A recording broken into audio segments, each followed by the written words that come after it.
नमस्कार, capital TV का खास शो वॉर ऑफ स्टेट देख रहे हैं आप। मैं हूं आपके साथ पूजा।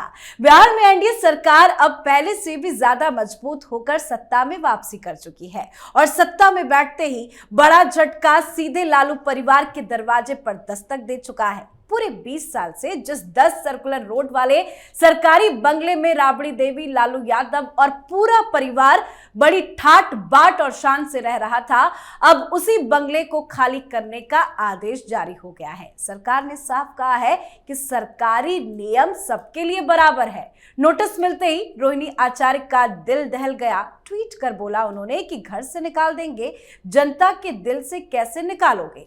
तो आरजेडी के नेता समर्थक कह रहे हैं कि कैसे खाली करवाएंगे, खाली नहीं होगा।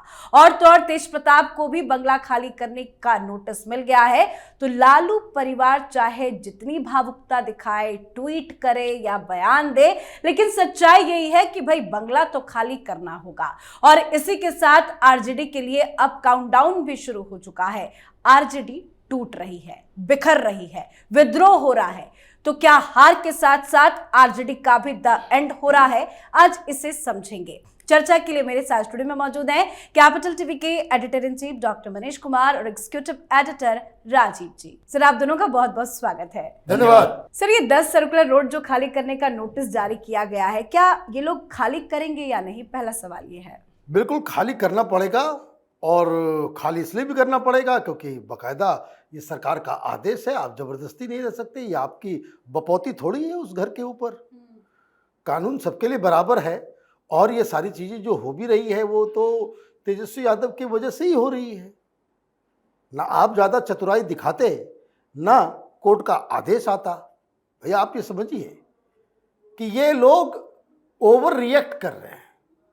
मतलब ऐसा लग रहा है कि घर से निकाल दिया तो ये घर इनके इन्होंने केवाला करवा लिया, रजिस्ट्री करवा ली थी यादव परिवार के नाम पे। ये क्या तमाशा है? इसको समझिए कि कोई दुर्व्यवहार से नहीं किया जा रहा है, कोई बदले की राजनीति नहीं है। जब ये डिप्टी सीएम बने तो इनको घर मिला, और इन्होंने, अच्छा ये पीडब्ल्यूडी मिनिस्टर भी थे, भवन निर्माण मंत्री भी थे, तो इन्होंने एक आदेश पास किया कि जैसे चीफ मिनिस्टर का घर है वैसे डिप्टी सीएम का भी वो घर है होगा। ठीक है, उनको लगा कि भाई सदा के लिए बने रहेंगे, अब नहीं हटेंगे। अब वो हट गए तो आपको याद होगा कि सुशील मोदी वहां पे आने वाले थे। तो सुशील मोदी आने वाले थे तो फिर वो टोटी वोटी गायब हो गया था, एसी वैसी उखाड़ के लेकर के चला गया था तेजस्वी यादव, है ना। तो जब खाली करवाया जा रहा था, then he went to high court, और हाई कोर्ट में ये कहा कि भाई ये जो है घर हमको, क्योंकि हम नेता प्रतिपक्ष हैं, ये भी कैबिनेट रैंक का होता है, इसलिए हमें इसको कंटिन्यू करते देना चाहिए। जज ने कहा नहीं नहीं नहीं, आपने ही साइन किया है, आपने उसको एलोकेट कर दिया है, डिप्टी सीएम का घर बना दिया है, तो उसमें तो डिप्टी सीएम रहेगा, तो आप जो है आपको खाली करना पड़ेगा। तो उस समय भी अगर खाली कर दिया होता तो ये घर बच गया होता। फिर और इन्होंने अक्लमंदी कर दी, वो सिंगल बेंच जज था, डबल बेंच में चले गए। जब डबल बेंच में गए तो वहां भी यही हुआ कि नहीं, आपको खाली करनी पड़ेगी, आपने ही कहा कि डिप्टी सीएम का घर है, तो जो डिप्टी सीएम बनेगा वो उसमें रहेगा। लेकिन वहां जजेज ने यह भी कह दिया अपने आदेश में कि ये घर, क्योंकि इधर से कहा गया कि भाई घर की कमी है तो बड़े बड़े घर में, तो उसमें ये कहा गया कि भाई बहुत सारे पुराने जो है एक्स सीएम जो है घर पे, बड़ा बड़े घर पे कब्जा करके बैठे हुए हैं। तो जज ने कह दिया कि ये भी हटाओ। ये राबड़ी निवास इसलिए राबड़ी निवास है क्योंकि ये एक्स सीएम का घर है, ये उनके प्रोटोकॉल के मुताबिक नहीं है, ये एक्स सीएम का घर है, इसलिए उनको वो घर मिला। तो जगन्नाथ मिश्रा का भी घर जो था वो सबसे खाली करवाया गया, ये बहुत पहले ही हुआ। लेकिन चूंकि ये लोग अभी चल रहे थे, डिप्टी सीएम और ये सब चल रहे थे, तो ये सारी चीजें हुई। तो अब आप ही गए कोर्ट और आपके ही केस में फैसला हो गया, तो अभी सरकार बनी है, बोले हटाओ इसको। तो सारे लोग बहुत इमोशनल हो जा रहे हैं। ये एक तरीके से जैसे 10 जनपद है दिल्ली में, कांग्रेस के पावर हाउस, तो ये 10 सर्कुलर रोड जो है वो आरजेडी के पावर हाउस के रूप में देखा जाता है, और इसका हटाना ये भी एक राजनीतिक सिग्नल है कि लालू परिवार की साख, हैसियत और सारा चीज जो है वो अब धूमिल हो गया है। वो ये इंसिडेंट से मालूम चल रहा है। मतलब तेजस्वी यादव की एक गलती भारी पड़ रही है। लेकिन सर, खाली करना है, नियम तो सबके लिए बराबर है, लेकिन ये आरजेडी के लोग कह रहे हैं ऐसे कैसे खाली करवा लेंगे। तेजस्वी यादव का भी बयान आ गया, रोहिणी ने भी ट्वीट कर दिया। ये ऐसे क्यों दिखाने की कोशिश कर रहे हैं कि इनके साथ बड़ा अत्याचार हो रहा है? अगर अत्याचार हो भी रहा है तो उसको सहो, क्योंकि तुम अत्याचारी परिवार हो। अगर तुमने इतने अत्याचार किए हैं तो तुम्हारे ऊपर अत्याचार ना हो, इसकी गारंटी नीतीश कुमार नहीं देंगे। अब ये लोग कह रहे हैं नीतीश कुमार तो सही है, उनके भवन निर्माण मंत्री भी सही हैं, ये पार्टी भी सही है, भारतीय जनता पार्टी के दबाव में ये काम किया जा रहा है। तो अच्छा काम किया जा रहा है। कम से कम भारतीय जनता पार्टी की तरफ से इतना दबाव तो आया कि इन चोर लुटेरों गुंडों को अब सही रास्ता दिखाओ। इसलिए लालू प्रसाद का परिवार जो सर्कुलर रोड में रह रहा है, अन्य मार्ग के बगल में, हम मुख्यमंत्री के बगल वाले क्वार्टर में रहेंगे और मेरे इर्द गिर्द मेरे दोनों लाल भी रहेंगे आसपास में, और सारी मीटिंग भी यहीं होगी। आप नेता प्रतिपक्ष हो, ये राबड़ी देवी विधान परिषद में नेता प्रतिपक्ष, जिनसे अगर पूछ लिया जाए नेता प्रतिपक्ष होता क्या है, एक लाइन बता नहीं सकती। लेकिन रिजर्व है ये पद, क्योंकि कैबिनेट मिनिस्टर का दर्जा मिलता है तो आपको नेता प्रतिपक्ष विधान परिषद में बना दिया गया। आप चुनाव नहीं लड़ सकती हैं तो आपको विधान परिषद में भेज दिया गया। ये सोनिया गांधी चुनाव नहीं लड़ सकती हैं तो इनको अब राज्यसभा भेजो। एक्टिव पॉलिटिक्स नहीं कर सकती हैं, ये पॉलिटिक्स ही नहीं कर सकती हैं भाई। ये किस दिन पॉलिटिक्स करने के लिए बाहर आई? न पार्टी के लिए एक चुनाव प्रचार करती है सोनिया गांधी, न ही कोई मीटिंग सेटिंग में जाती है, न उनका स्वास्थ्य ठीक रहता है। तो एक्टिव पॉलिटिक्स में नहीं रहेंगे तो राज्यसभा क्या इनएक्टिव पॉलिटिशियन के लिए है? राजस्थान की समस्या आप उठाती हो, कभी एक बार भी ऐसा हुआ कि जिस स्टेट से रिप्रेजेंट करती हो उस स्टेट की समस्या आपने संसद में उठाया हो? तो इन लोगों ने बंगला पॉलिटिक्स की थी, कांग्रेस और उसके साथ साथ राजद ने। अब लालू प्रसाद यादव को तो वो तो जैसा डॉक्टर साहब ने कहा, सुप्रीम कोर्ट और हाई कोर्ट दोनों ने आदेश दिया, पूर्व मुख्यमंत्री को कोई बंगला नहीं मिलेगा, न ही पुरानी सिक्योरिटी मिलेगी। आप सामान्य तरीके से रहो, उसके लिए सरकार आपको कुछ सुविधा दे सकती है, लेकिन खतरे की स्थिति में आप सरकार से सिक्योरिटी मांग सकते हो। ये केवल और केवल राजद के लिए नहीं था, भारतीय जनता पार्टी के भी कई ऐसे नेता थे जिनको बंगला खाली करना पड़ा, और ऐसे आदेश के बाद ये राजनाथ सिंह को भी खाली करना पड़ा था। ये लखनऊ में इनके पास भी एक बंगला था जो कि ये मुख्यमंत्री रहा करते थे, उस समय से चला आ रहा था। यहाँ भी उनका बंगला था, वो भी खाली कर चुके थे।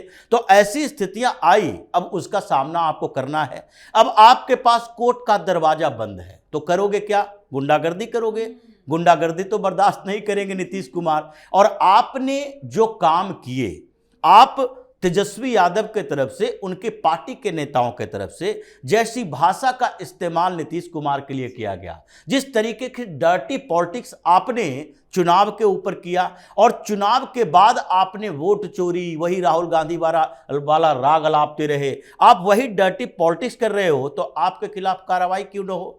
ये पुल बन गया कि कौन से मंत्री को नेता प्रतिपक्ष विधानसभा में, विधान परिषद में, उसको कौन सा बंगला मिलेगा, किस विधायक को कौन सा बंगला मिलेगा। विधानसभा क्षेत्र के अनुसार विधायकों को बंगला मिल रहा है, तो ऐसे में आपको भी शिफ्ट करना पड़ेगा। और अगर आपने कोशिश की हंगामा खड़ा करने की, तो नीतीश कुमार जिन लोगों से चुनाव जीत कर आते हैं वो सारे अभी भी तख्तियाँ लेकर घूम रहे थे चुनाव के दौरान कि लाठी खाने वाली सरकार को नहीं हम बनाएंगे। वो कह रहे थे कि नहीं, हमारे डिमांड मानी नहीं जाती है, बिहार में जाते हैं प्रदर्शन करने तो पिटाई हो जाती है। उन लोगों को भी उन लोगों ने नहीं बख्शा।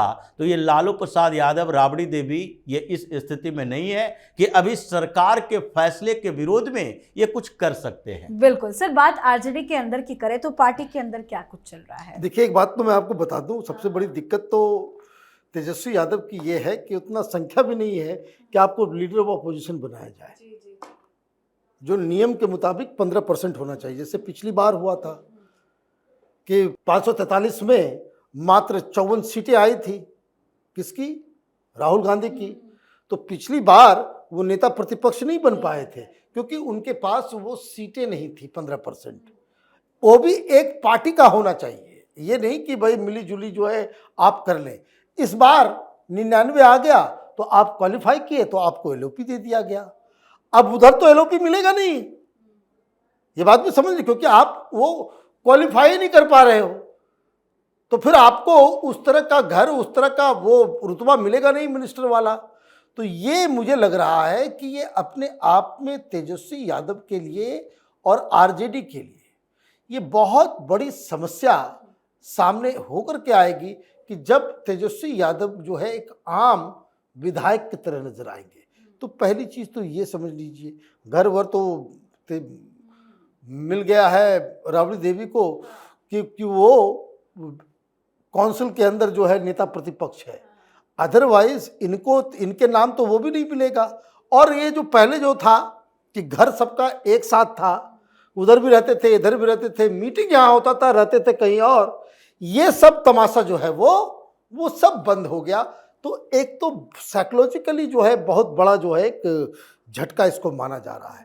अब धीरे धीरे क्या हो रहा है कि लोग भाई पार्टी के अंदर तेजस्वी यादव या संजय यादव और ये सब लोग जो है वो विचार नहीं करें कि क्यों हारे, क्या हुआ नहीं हुआ।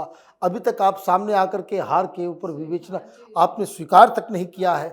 तो ये बीच बीच में खबर आ रही है कि भाई कोर्ट चले जाएंगे, है ना, ये सारी चीज़ें जो है वो हो रही है।